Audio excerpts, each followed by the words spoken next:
Welcome, everyone, to the 2015 Bonjagles Southern 500 at Darlington Raceway race review, where I recap what went on before the race, during the race, and after the race, looking forward to the next race.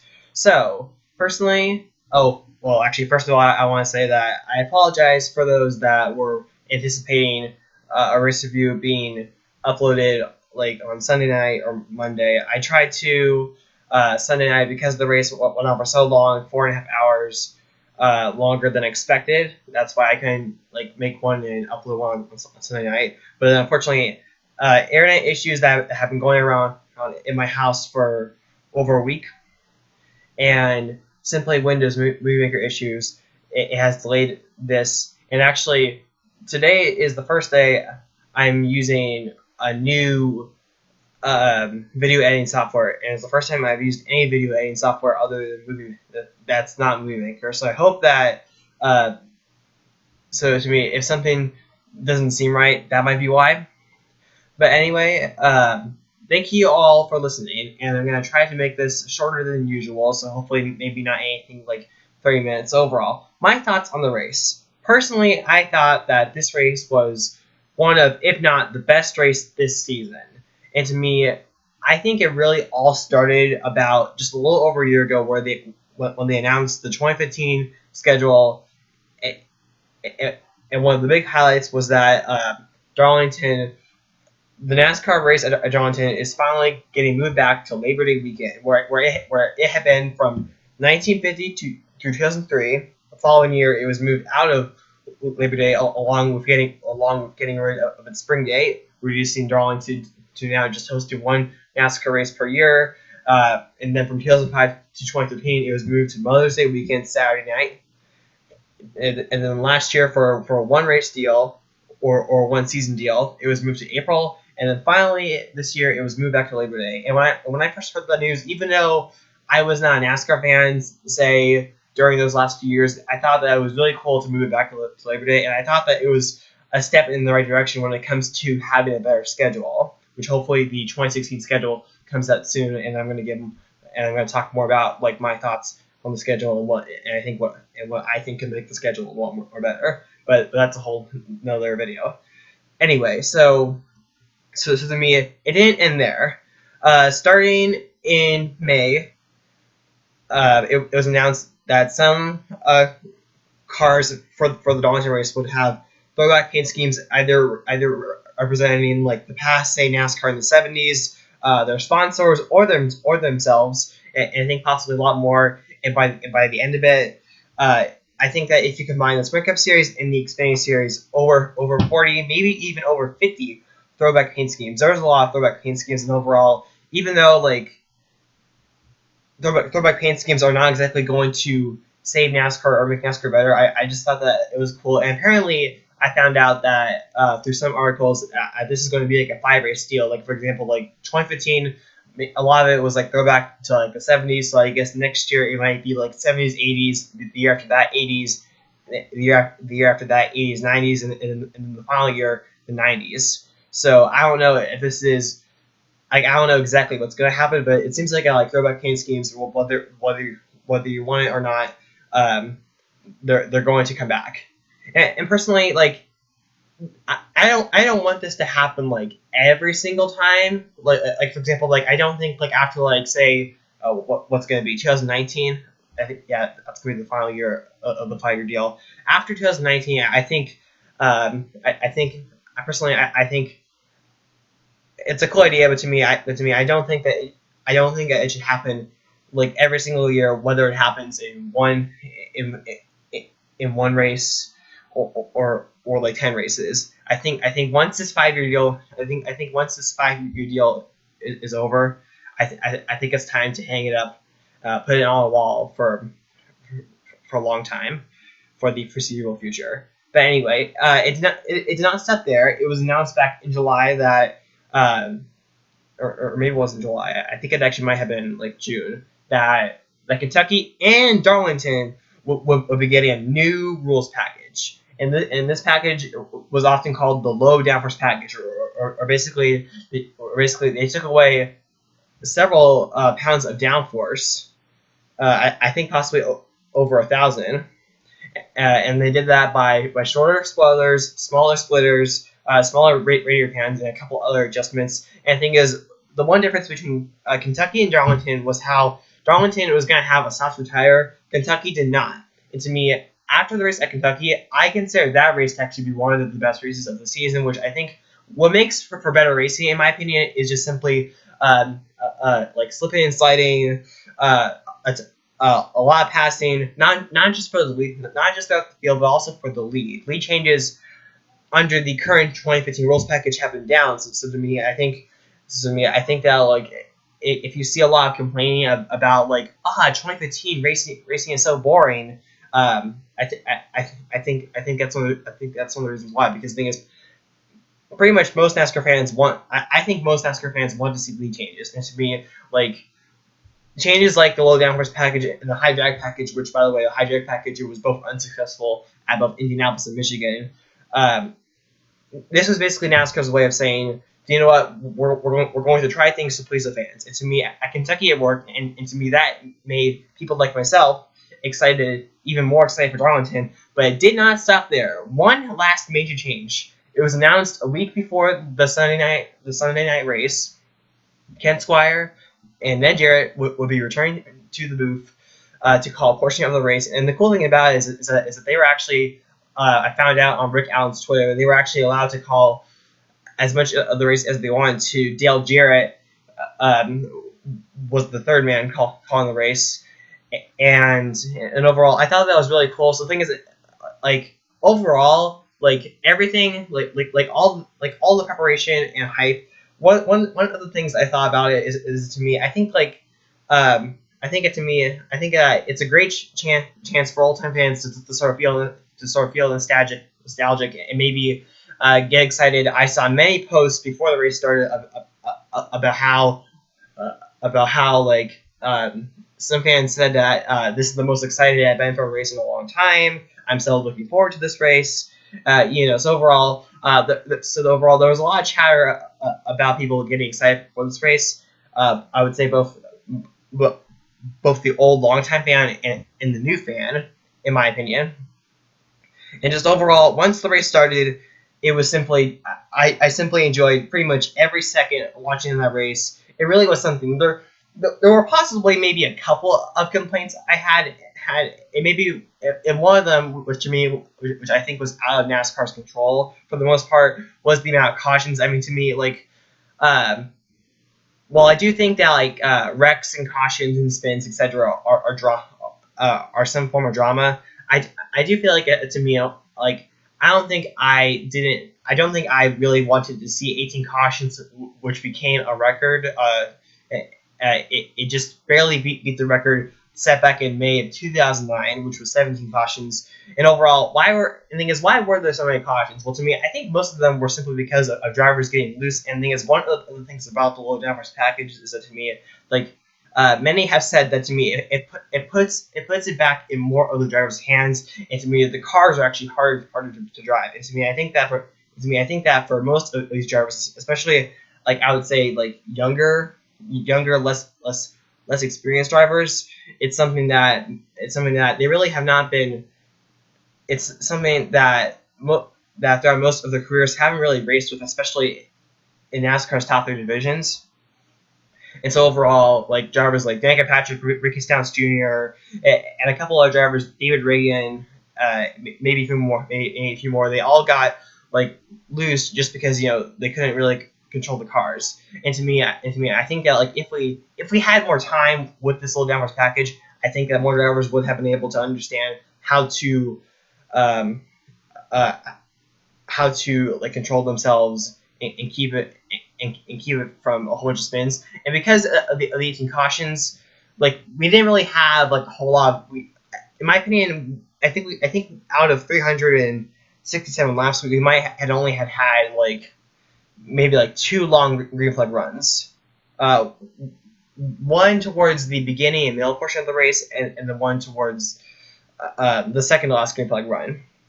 But overall, even despite all the cautions, I really, like I said, I enjoyed every second of it, especially towards the end where he had that battle between Keselowski, Harvick, and Edwards all battling for the lead. That's the important part. For the lead, it was just simply like really intense for me, and I'm sure many other fans to watch. I mean, for example, like Keselowski, he was sideways. Harvick was sideways. Edwards was sideways. And I think it's Harvick was very aggressive, and so was Edwards. So to me, I think one thing that I like. So I think another reason why people should like the low downforce package is to me. I think that because it puts it back in more of the hands of the drivers, I think that it actually allows the drivers to actually be more aggressive with it. It's to me like. It's to me, and I think that like I saw that watching that second to last green flag run, and the thing is, Keselowski, he dominated pretty much most of the race. And what's kind of interesting is that I think is he led most of the laps. And the thing is, entering the weekend, if you combine the Xfinity and Cup Series, he had only led a combined 4 laps before that. I don't know what races those were, but to me, that's what they said a couple times on TV. And speaking of TV, I might as well. I'm sorry to get a little off topic, but I guess I should have said this earlier. Listening to Ken Squire and Nat Jarrett, which by the way, I started watching NASCAR in late 2007. So to me, I don't ever. So things I never saw. I never watched a race live. Hearing their voices, and I gotta say, watching Ken, Ned, and Dale, and then after that, listening to like Rick, Jeff, and Steve, it really felt like to me I was watching a totally different show. But the thing is, I enjoyed listening to Ken Squire and Ed Jarrett. There were a couple of mistakes made. I'm not gonna say what mistakes were made, but to me there were a couple of mistakes which I think is understandable because Ken Squire and Ed Jarrett, they haven't done this in quite some time. But overall, for the most part, I think after the first couple laps, they really sort of came into their groove, and to me, it was just simply amazing for them to watch. I think if there was possibly one difference that I would say comparing them to the usual Rick Allen, Jeff Burton, and Steve Lataris, to me, I think like they were maybe a little bit more like balanced throughout the field. Like for example, like like, and the thing is, like, it wasn't just all about like the racing. It was also talking about like the amazing crowd that was on hand to watch Darlington, etc. And so to me, I felt like Ken, Ned, and Dale, they were a little bit more, I guess you could say, balanced with their topics than maybe Rick Allen's, Jeff Burton, and Steve Hart, in my opinion. And to me, I think I think like their style, their wording, in the way they talk about races, even though I think the NBC crew is already great, I think to me possibly they might want to look at that in the future. But anyway, so let's talk about the late stages of the race. I was hoping that the last caution didn't come out, but to me, I also felt like the last caution was maybe like a little unnecessary, because the thing is, what happened was that Jeff Burton was trying to pass Jimmy Johnson, on Skep tires, and I think Skep tires and a softer tire, it really does not work well at all. Johnson was dropping like a rock, unfortunately. I think he either got loose under Johnson or him and Johnson made contact. Jeff Burton went sideways, but he saved it, and the thing is, because he saved it, I don't think NASCAR really needed to throw out like that last caution, because to me, I think one of the biggest reasons is, to me, I think it kind of, you could say it kind of maybe ruined the finish, because to me, I think that like had that last caution not come out, I think that to me we could have been in for like a Kurt Busch versus Ricky Craven style battle in those closing stages of the race. I really felt like we did, because I actually felt like towards that late run, both drivers, they were still slipping, sliding, getting loose, still racing aggressive. The thing is, I think Harvick actually had the better car, in my opinion, towards on that last compact run. But anyway, what that would lead to is to me, with like less than 10 laps to go, that would force everyone that would force everyone to pit. No one wanted to take strategy just because, to me, it's not just the softer tires, but to me, I also think that, Darlington, which was repaid back just before the 2008 race, we're slowly getting back to that, old, that old worn out surface that once was Darlington before the repave. And the thing is, that old worn out surface, it really chewed up the tires, and so to me, because of that, in the softer tires, it really made everyone, they had to pit. I mean, to me, there was no other option, because actually it showed earlier in the race that, to me, if you stayed out and you had old tires and the drivers behind you had fresh tires, you were dropping positions like a rock. Like, for example, Carl Edwards, due to a miscommunication, they stayed out. And the thing is, in 15 laps, they went from the lead to 30th. That's how valuable fresher tires were. But anyway, they all pit, and the thing is, exiting the pits, Carl Edwards, who came in third, left out first. Keselowski second, Hamlin third. I think Logano fourth, Harvick fifth. So the thing is, Carl Edwards and Denny Hamlin, they really, their pit crews got done. Really did a great job on pit road. Unfortunately for Harvick and Keselowski, not so much. And then eventually on the final restart, with about 7 laps to go, Edwards on the inside, Keselowski on the outside. And the thing is, as I've seen before, and the thing is, based on previous Darlington races, I think the outside on restarts is strangely at a disadvantage. I don't know what it is, but to me it seems like you have a hard time get going on the outside during restarts. So because of that allowed Edwards to sail away. I think Hamlin tried to make a move inside of Edwards, but it did not work. And the thing is, unfortunately, no one was able to get by Edwards simply because A, Edwards was so good, and B, I think that in order for us to have passing in that small final green flag run, the tires simply needed to be worn out more, because to me I think that's what made that second to last green flag run so fun to watch for me, because the thing is, by that point, after 15-20 laps, the tires were worn out, and the thing is, they were slipping, sliding, they were being aggressive. So yeah. But the thing is, nevertheless, Carl Edwards went on to win the race, and to me, I think Carl Edwards Carl Edwards earned this win, because Edwards, I mentioned about how he went from first to 30th in less than 15 laps, I believe. Well, the thing is, shortly after that, he actually had to make a pit stop because of a flat tire, maybe because his tires were so worn out. Went 2 laps down, almost 3, got the lucky dog twice, and then had to drive through all of these cars. Was incredibly fast. Almost got by Keselowski in that second to last green flag run, but couldn't. And the thing is, he was great. His pit crew was great. And I think it's because of that. I think Carl Edwards, even though he did not lead anywhere near as many laps as Jack Keselowski, I think he is still a deserving winner. And like I said, I think he earned it. And to me, if you look at the finishing order, you're going to know something. Gibbs driver, Penske driver, Gibbs driver, Penske driver. That is the top 4. So to me, it is still, for the most part, Joe Gibbs versus Penske. And to me, at this point, all 4 Gibbs drivers, with the exception of Denny Hamlin, have won more than one race. Denny Hamlin, even though he only has the one win at Martinsville, I think that Hamlin, he's still been very good.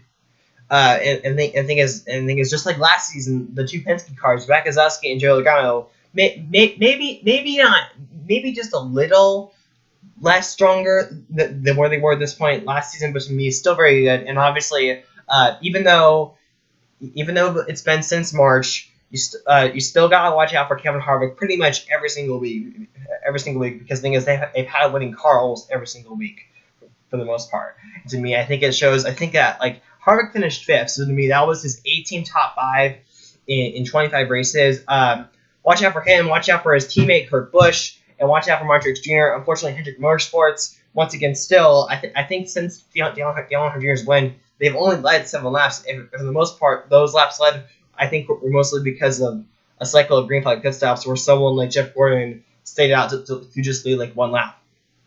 So yeah, Hendrick Motorsports, they are far behind, and I think that because this streak has lasted so long, I think that to me, I think that there probably is a little bit of concern.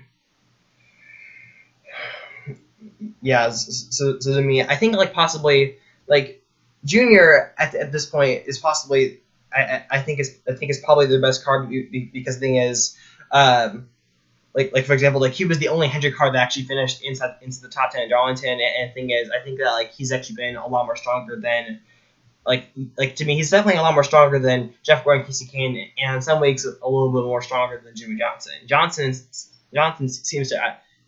really seems to be having some ill handling cars right now, as it has resulted in a couple of spins.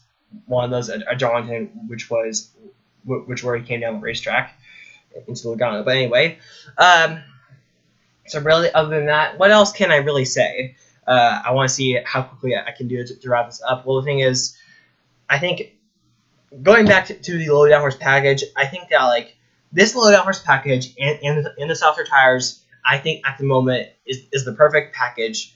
And the key word there is at the moment. It's not, if you compare this rules package to maybe the several rules packages we ran in the previous years in NASCAR, it's not like perfect, but to me, I think that it is certainly a lot more better than the last several rules packages, in my opinion. And to me, I hope that in 2016 we do use the.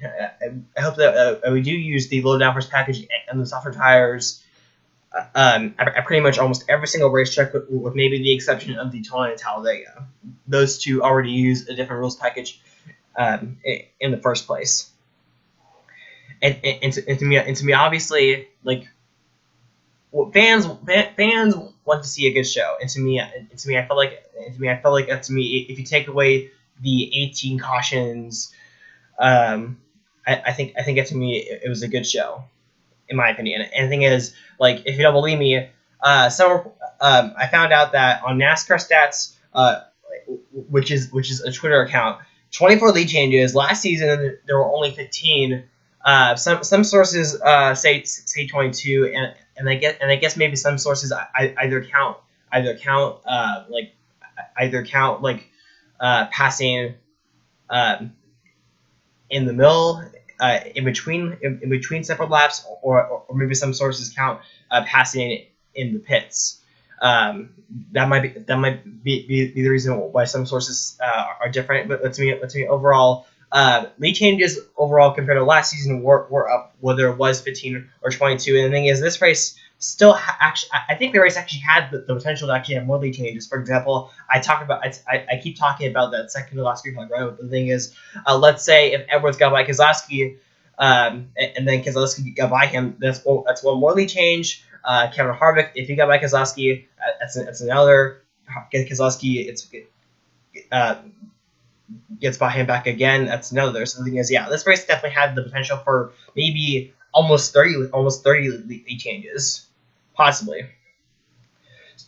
So yeah, so to me, I'm going to have my fingers crossed and hope that the low downforce package and the softer tires is the package we use in 2016. I think it will because the thing is, like, NASCAR vice president of chief competition or something like that, Steve O'Donnell, he liked it. I'm sure that other people running NASCAR also liked it as well. So yeah. So to me, I feel like to me, if NASCAR likes it, then to me, I think they will move forward with it. And obviously, I think pretty much all the drivers and pretty much most of the fans who were aware of the low downforce package also like it as well. So yeah, but anyway, so next week we head to Richmond. Richmond, the 0.75 mile D-shaped oval short track. And the thing is, and obviously Richmond, it's the last race in the regular season and the last race before the chase. And one interesting stat that I found that I found by someone or somewhere. I don't know where it was, but to me, apparently, if you take the last 20 races at Richmond in the Sprint Cup Series, 18 of those 20 were won by drivers that are currently already locked into the chase. So to me, the chances of maybe someone like Greg Biffle or Kyle Larson, or maybe even someone like Tony Stewart, someone like someone that's like so far out of the chase that they need to win. Chances are that's most likely not going to happen. If it were to happen, the only way I see it happening is if, to me, he or she is going to have some luck on their side, and also play the strategy card. For example, caution comes out with maybe 10 laps to go, and they take 2 tires or they stay out. So yeah, that's the only way. That's the only way I see like an upset victory. But to me, I think the important thing to think about is, to me, it can happen. Who will most likely be strong? Richmond will to me, like I said earlier, Gibbs and Penske should be good. Last season, Brett Keselowski dominated the race, leading all but 17 laps. So to me, I think watch out for Keselowski. McMurray in April, I think he actually had one of the I think he actually had one of the fastest cars in the field. I think he actually got a top 5, but the thing is, led I think good or a small portion of the race. Kurt Busch won the race in April. So to me, as we see most of the weeks, watch out for Stewart-Haas Racing as well. And yeah, so to me, like, if I'm going to talk more about like the chase grid, I think for the most part the chase grid is already set, in my opinion. Like I said earlier, I don't think we're going to see someone like a Kyle Larson win. And actually, if we easily have. If we have a repeat winner, which I think is most likely going to happen, some drivers, regardless of where they finish, they are already going to be clinched into the chase. Drivers like McMurray, which, by the way, all he needs to do is just start the race and he will make his first ever chase. I think Bernard will be in. I think Jeff Gordon will also be in. And if we see a repeat winner. And the thing is, if you want to see more chase clinching scenarios, you can just simply type it in NASCAR chase clinching scenarios. But anyway, I think that's pretty much all I really have to say. So I hope you enjoyed this, and hopefully next week, and hopefully next week I can get out the Richmond race review earlier, and possibly in the future I might be doing it. I might upload a couple extra videos, sort of like talking about like certain like NASCAR topics, etc. Anyway, thank you for watching. Be sure to rate, comment, subscribe, and bye.